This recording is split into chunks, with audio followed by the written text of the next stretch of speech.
Teman-temanku, sebangsa dan setanah air, jadi usaha-usaha untuk membungkam dan kita nggak bersuara itu luar biasa sekali gitu ya. Jadi bahkan sampai ada beberapa yang ngirimin surat ke perusahaan aku berkata bahwa aku adalah provokator, aku adalah perusak bangsa dan lain sebagainya gitu. Dan ini kemarin ya, kalian bilang kalau aku malu-maluin saat aku demonstrasi di Denmark. Bukan kalian ini nih, kalian-kalian yang lain itu gitu kan yang berkata seperti itu. Ingat ya, dengan kalian ngirim surat ke perusahaan aku, kalian yang sebenarnya mencontreng nama baik bangsa ini. Nah, kalian pikir perusahaan-perusahaan di luar itu kayak perusahaan di Indonesia yang kamu bisa aduin terus habis itu mereka takut terus mereka jadi mecat karyawannya. Justru enggak.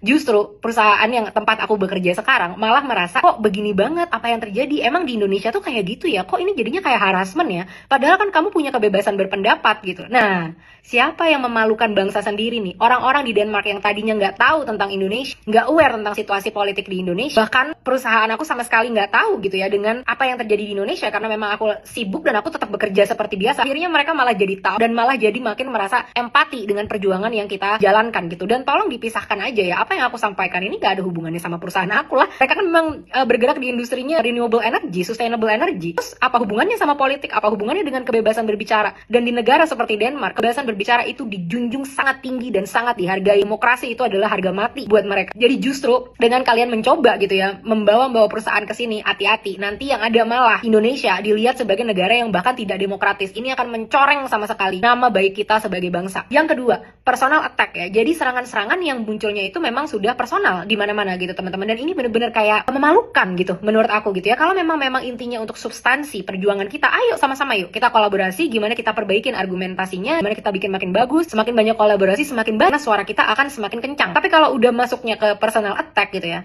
ini cuma menunjukkan bahwa kalian ini yang melakukan, bukan kamu ya, tapi kalian yang lain itu yang melakukan personal attack itu bener-bener orang-orang yang nggak bisa berpikir. Jadi mereka cuma bisa membenci dan cuma bisa berusaha menjatuhkan secara personal gitu, dan bukannya itu malah jadinya baik. Karena kan generasi kita udah bukan seperti generasi boomer yang bisa di forward message WhatsApp ribuan kali terus abis itu percaya gitu kan.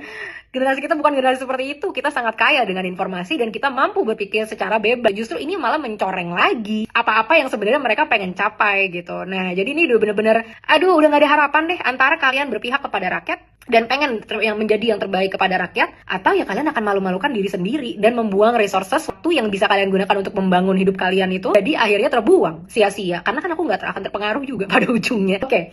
Dan yang ketiga adalah ini paling menyedihkan ya, ada usaha kriminalisasi gitu yang dilakukan oleh seorang aparat dengan jabatan setinggi itu terhadap Ferry Irwandi. Ferry Irwandi itu adalah pahlawan kita teman-teman yang berusaha menyuarakan suara kita. Dia sangat capable, dia sangat pintar secara akademik, secara cara berpikir, secara kekayaan intelektual dari banyaknya buku yang dia baca dan lain sebagainya, dan dia selalu